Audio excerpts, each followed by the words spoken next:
మీకు ఇంటర్వెల్ కూడా లేకుండా 2024 ఎన్నికల్లో ఆంధ్రప్రదేశ్ ప్రజలు నిజమైన సినిమా చూపించారు.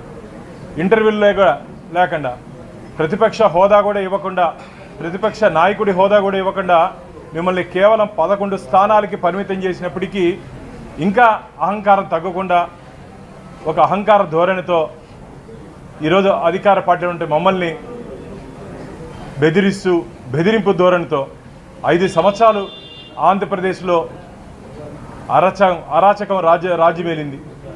5 సంవత్సరాలు ఆంధ్రప్రదేశ్లో రాక్షస రాజ్యమేలింది 2019 నుంచి 24 వరకు. అప్పుడు బెదిరించింది కాకుండా ఈరోజు మళ్ళీ సప్త సముద్రాల పక్కనున్నా సరే నేను వాడిని లాక్కొని వస్తా, వాడు జుట్టు పట్టుకొని పీక్కొని వస్తాను. ఏం నువ్వు తీసుకొని వచ్చేది? నీ తాటాకు చప్పుళ్లకు భయపడే వాళ్ళు ఎవరు లేరు.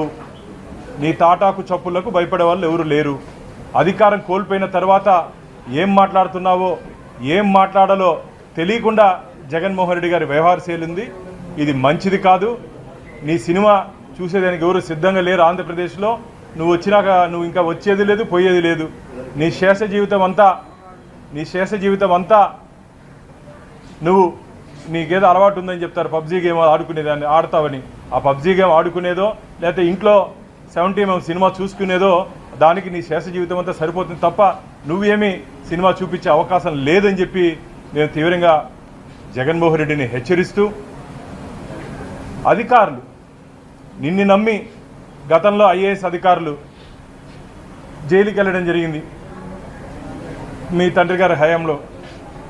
మళ్ళీ ఈరోజు IAS IPSలు అందరిని కలిపి నువ్వు కట్టకట్టి జైలుకి పంపిస్తున్నావు. నువ్వు ఎక్కడున్నావో దాదాపు 16 నెలలు అక్కడికే నీతో పాటు